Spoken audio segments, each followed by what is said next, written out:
Dear students, today we discuss about performance appraisal.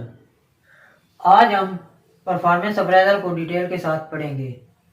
Performance appraisal में सबसे पहले हम इसकी डेफिनेशन देखेंगे, उसके बाद हम इसका प्रोसेस देखेंगे, उसके बाद इम्पोर्टेंस देखेंगे, उसके बाद व्हाई अप्रेज परफॉर्मेंस, उसके बाद ऑब्जेक्टिव्स ऑफ परफॉर्मेंस अप्रेजल, उसके बाद purpose of performance appraisal, uses of performance appraisal, who conduct performance appraisal, उसके बाद types of performance appraisal interview, उसके बाद sample term for defining standard, और लास्ट पे हम पढ़ेंगे methods of performance appraisal.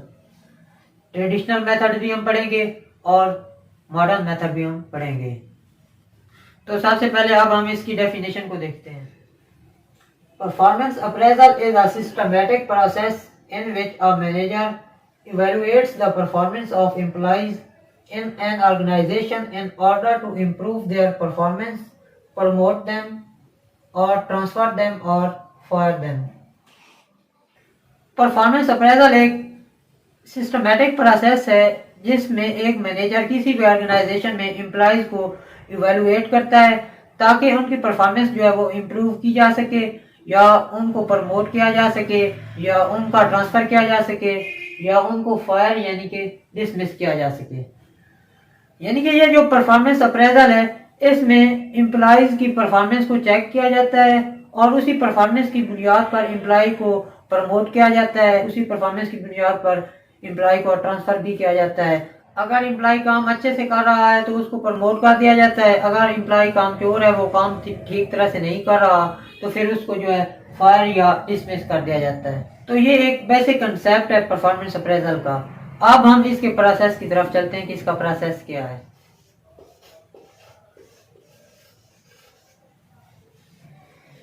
Performance appraisal process में सबसे पहले हमने सेटिंग परफॉर्मेंस स्टैंडर्ड, यानी कि सबसे पहले हमने परफॉर्मेंस का स्टैंडर्ड सेट करना है। यानी कि एक जो मैनेजर है वो एम्प्लॉय से क्या एक्सपेक्ट करता है, तो वो उसके लिए परफॉर्मेंस का स्टैंडर्ड सेट करेगा कि वो एम्प्लॉय से क्या एक्सपेक्ट करता है, वो एम्प्लॉय से कितनी परफॉर्मेंस चाहता है, वो एम्प्लॉय से कितना काम चाहता है। यानी कि वो परफॉर्मेंस स्टैंडर्ड को सेट करेगा। जब वो परफॉर्मेंस स्टैंडर्ड सेट कर लेगा तो उसके बाद वो क्या करेगा, communicate the standard.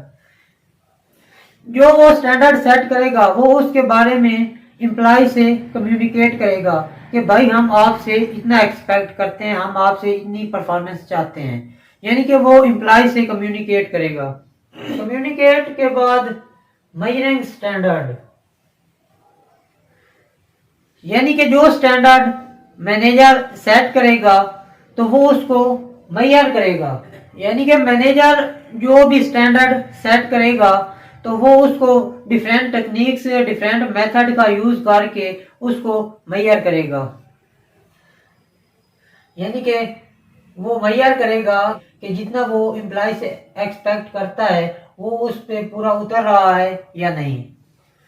Measuring standard के बाद आता है कंपेयरिंग स्टैंडर्ड। जो उसने परफॉर्मेंस स्टैंडर्ड सेट किया होगा वो उसको एम्प्लॉय की एक्चुअल परफॉर्मेंस के साथ कंपेयर करेगा कि जो उसने इधर सेट किया वो इधर अचीव हुआ कि नहीं, जितना वो काम उसने एम्प्लॉय से एक्सपेक्ट किया, जितनी वो परफॉर्मेंस एम्प्लॉय से एक्सपेक्ट करना चाह रहा था वो अचीव हुई या नहीं। यहाँ वो कंपेयर करेगा, कंपेयर स्टैंडर्ड। सेटिंग परफॉर्मेंस को एक्चुअल परफॉर्मेंस से कंपेयर करने के बाद डिस्कसिंग रिजल्ट्स, यानी कि वो रिजल्ट को डिस्कस करेगा। जो उसने परफॉर्मेंस एक्सपेक्ट की थी इधर, जब उसने एक्चुअल परफॉर्मेंस से इसको कंपेयर किया तो उसका जो रिजल्ट था, जो परफॉर्मेंस थी वो पॉजिटिव भी हो सकती थी या नेगेटिव भी हो सकती थी। यानी कि इसमें वो रिजल्ट को डिस्कस करेगा।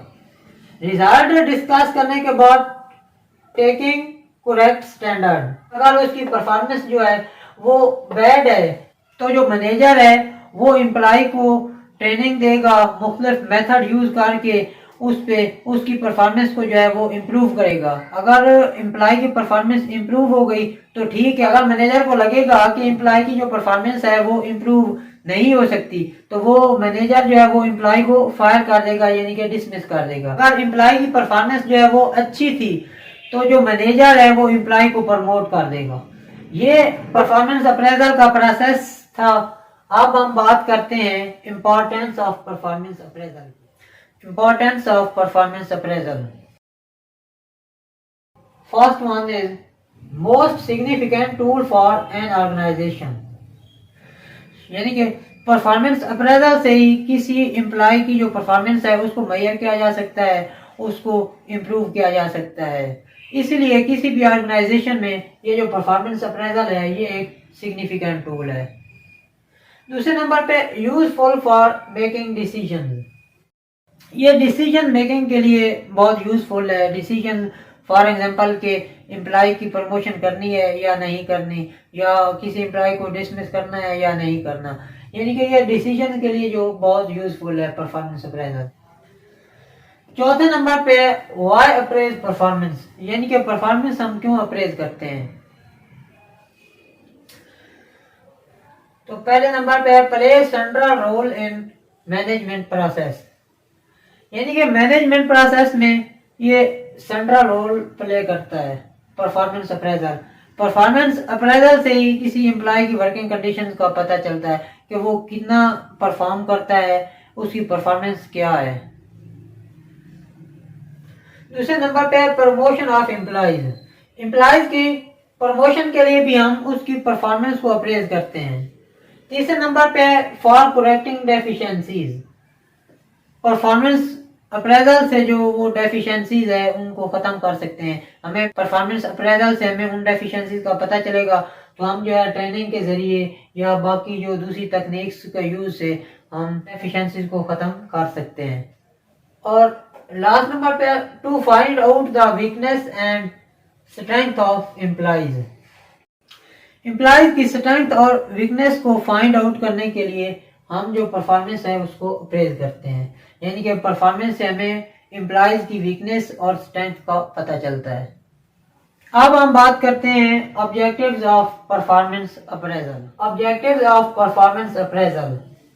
फर्स्ट वन है हमारे पास to help in development of employees, यानी कि ये एम्प्लॉय की डेवलपमेंट के लिए बहुत हेल्पफुल है। सेकेंड नंबर पे to determine training needs of employees, यानी कि एम्प्लॉयज की जो ट्रेनिंग नीड्स हैं उनका हमें परफॉर्मेंस अप्रेजल से पता चलता है। थर्ड नंबर पे to review performance for salary purpose, यानी कि इससे पता चलता है कि सैलरी कितनी बढ़ानी है, एम्प्लॉयज की सैलरी जो है कितनी बढ़ानी है, क्योंकि परफॉर्मेंस अप्रेजल से ही पता चलेगा कि किसी एम्प्लॉयज की जो परफॉर्मेंस है वो कितनी बेटर है, तो परफॉर्मेंस की बेस पे ही उसकी सैलरी को जो है बढ़ाया जाएगा। जो लास्ट ऑब्जेक्टिव है वो है to help better current performance, यानी कि करंट परफॉर्मेंस जो है उसको बेटर करने के लिए परफॉर्मेंस अप्रेजल का जो है यूज किया जाता है। ये थे ऑब्जेक्टिव्स ऑफ परफॉर्मेंस अप्रेजल। अब हम बात करते हैं uses of performance appraisal. Uses of performance appraisal. Performance appraisal का इस्तेमाल कहाँ कहाँ और किन पॉइंट ऑफ व्यू से है। तो इसका एक पॉइंट ऑफ व्यू जो है वो एडमिनिस्ट्रेटिव एक्शन है, दूसरा पॉइंट ऑफ व्यू जो इसका है वो है डेवलपमेंट एक्शन। तो एडमिनिस्ट्रेटिव एक्शन में जो है सबसे पहला इसका यूज डिसमिसल फ्रॉम वर्क, यानी कि जो एम्प्लॉय है उसको हम परफॉर्मेंस अप्रेजल की वजह से उसको काम से निकाल सकते हैं। इसका जो दूसरा यूज है वो है डिसिप्लिनरी एक्शन, यानी कि अगर एक एम्प्लॉय की परफॉर्मेंस जो है वो बार बार लो आ रही है तो उस पर हम डिसिप्लिनरी एक्शन जो है वो ले सकते हैं। तीसरे नंबर पे है कंपनसेशन एडजस्टमेंट, यानी कि एक एम्प्लॉय की परफॉर्मेंस जितनी अच्छी होगी उसको जो है इतना कंपनसेशन मिलेगा, अगर उसकी परफॉर्मेंस जो है वो लो है तो उसको कंपनसेशन जो है वो उतना ही मिलेगा, अगर उसकी परफॉर्मेंस जो है वो अच्छी है तो उसको कंपनसेशन जो है वो उतना ज्यादा मिलेगा। और इस तरह उसकी परफॉर्मेंस का जो है वो हमें परफॉर्मेंस अप्रेजल से पता चलेगा। चौथे नंबर पे प्रमोशन एंड डिमोशन, यानी कि परफॉर्मेंस अप्रेजल से हम जो है किसी एम्प्लॉय को प्रमोट भी कर सकते हैं और उसका जो डिमोशन वो भी कर सकते हैं। प्रमोशन मीन यानी कि अगर एक मैनेजर है तो उसको हम प्रमोट करके सीनियर मैनेजर बना सकते हैं, और डिमोशन का मतलब यानी कि अगर वो मैनेजर है तो हम उसको असिस्टेंट मैनेजर भी बना सकते हैं। यानी कि ये सारा कुछ जो है परफॉर्मेंस अप्रेजल की बेस पे हम कर सकते हैं। और इसके बाद जो लास्ट है 5 नंबर पे वो है ट्रांसफर, यानी कि एम्प्लॉय का हम ट्रांसफर भी कर सकते हैं। ट्रांसफर के लिए जो है 2 पर्सपेक्टिव्स हैं। एक पर्सपेक्टिव इसका ये है कि हम जो ट्रांसफर है वो अच्छी परफॉर्मेंस की बुनियाद पे भी कर सकते हैं, और दूसरा ट्रांसफर जो है वो हम लो परफॉर्मेंस की भी बेस पे कर सकते हैं। यानी कि अगर किसी एम्प्लॉय की परफॉर्मेंस किसी ऑर्गेनाइजेशन में अच्छी है तो उसका ट्रांसफर किसी दूसरी ऑर्गेनाइजेशन में करेंगे कि ताकि वो वहां जाकर जो है वो अच्छा परफॉर्म कर सके। और एक अगर एम्प्लॉय की परफॉर्मेंस जो है लो है तो उसको इस बिना पे भी दूसरे ऑर्गेनाइजेशन में ट्रांसफर कर सकते हैं ताकि ये वहां जाकर जो है अच्छा परफॉर्म कर सके। इधर तो ये परफॉर्म अच्छा नहीं कर रहा तो वहां जाकर जो ये अच्छा परफॉर्म कर सके। तो इसलिए ये 2 पर्सपेक्टिव हैं, इन दोनों की बुनियाद पर भी जो ट्रांसफर है वो किया जा सकता है। आप जो ये डेवलपमेंट एक्शंस हैं इसमें जो पहला इस्तेमाल है वो है कैरियर प्रोग्रेशन, यानी कि परफॉर्मेंस अप्रेजल से किसी एम्प्लॉय का जो कैरियर है वो डेवलप होता है। सेकेंड नंबर पे है ट्रेनिंग अपॉर्चुनिटीज, यानी कि परफॉर्मेंस अप्रेजल से जो है एम्प्लॉयज जो है उनको ट्रेनिंग अपॉर्चुनिटीज मिलती हैं। और उसके बाद जो है 3rd नंबर पे कोचिंग आ रहा है कि परफॉर्मेंस अप्रेजल से जो है एम्प्लॉयज की कोचिंग होती है, उनकी ट्रेनिंग होती है, उनको ट्रेनिंग दी जाती है। इस तरह जो है वो उनकी परफॉर्मेंस जो है वो बेहतर होती है, यानी कि उनकी जो डेफिशिएंसीज हैं वो इम्प्रूव हो जाती हैं ट्रेनिंग से। इस तरह उनकी कोचिंग हो जाती है और वो अच्छा परफॉर्म कर सकते हैं। और लास्ट पे जो है वो है identify strength and weakness of employees. ये जो परफॉर्मेंस अप्रेजल है इससे हमें एम्प्लॉयज की स्ट्रेंथ और वीकनेस का भी पता चलता है। ये थे इसके यूजेस। अब हम डिस्कस करते हैं who conduct performance appraisal. Who conduct appraisal, appraisal कौन लोग कंडक्ट करते हैं? तो फर्स्ट नंबर पे मैंने लिखा है सुपरवाइजर रेटिंग देयर एम्प्लॉयज। जो सुपरवाइजर हैं वो एम्प्लॉयज की रेटिंग करते हैं, यानी कि जो सुपरवाइजर हैं वो एम्प्लॉयज को जज करते हैं। सेकंड नंबर पे जो है वो है एम्प्लॉयज रेटिंग देयर सुपीरियर्स। जो एम्प्लॉयज हैं वो भी अपने सुपीरियर्स की रेटिंग करते हैं, यानी कि सुपीरियर्स जो हैं वो कितना अच्छा काम करते हैं। तीसरे नंबर पे team members rating each other. जो टीम मेंबर्स हैं वो एक दूसरे को रेट करते हैं, यानी कि वो एक दूसरे को जज कर रहे होते हैं और जो है वो अच्छा परफॉर्म कर रहा है। और उसके बाद 4th नंबर पे आता है एम्प्लॉयज रेटिंग देमसेल्व्स, यानी कि जो एम्प्लॉय होते हैं वो खुद की जो है रेटिंग करते हैं, खुद को मोटिवेट करते हैं कि मैंने बहुत अच्छा परफॉर्म किया है, यानी कि वो खुद को अप्रेज करते हैं। लास्ट नंबर पे आता है outside sources rating their employees, यानी कि बाहर से कोई बंदा आता है वो आकर एम्प्लॉयज की जजमेंट करता है, उनको देखता है कि एम्प्लॉयज जो है वो कैसे काम को परफॉर्म कर रहे हैं, वो उन पे अपनी जो ओपिनियन है वो देता है। अब इसके बाद आता है types of appraisal interview. Types of appraisal interview, यानी कि जो इंटरव्यूज कंडक्ट होते हैं वो कितनी टाइप के होते हैं। तो फर्स्ट ऑफ ऑल है सेटिस्फैक्ट्री एंड प्रमोटेबल, यानी कि जो परफॉर्मेंस है वो सेटिस्फैक्ट्री है, परफॉर्मेंस एम्प्लॉय की जो है वो बहुत अच्छी है, एम्प्लॉय को जो है प्रमोट किया जा सकता है। सेकंड नंबर पे है सेटिस्फैक्ट्री बट अनप्रमोटेबल, यानी कि जो परफॉर्मेंस है वो सेटिस्फैक्ट्री है लेकिन अनप्रमोटेबल है, एम्प्लॉय को जो है प्रमोट नहीं किया जा सकता, यानी कि जो परफॉर्मेंस है वो ज्यादा एक्स्ट्रा ऑर्डिनरी नहीं है, इस वजह से जो एम्प्लॉय है उसको जो है प्रमोट नहीं किया जा सकेगा।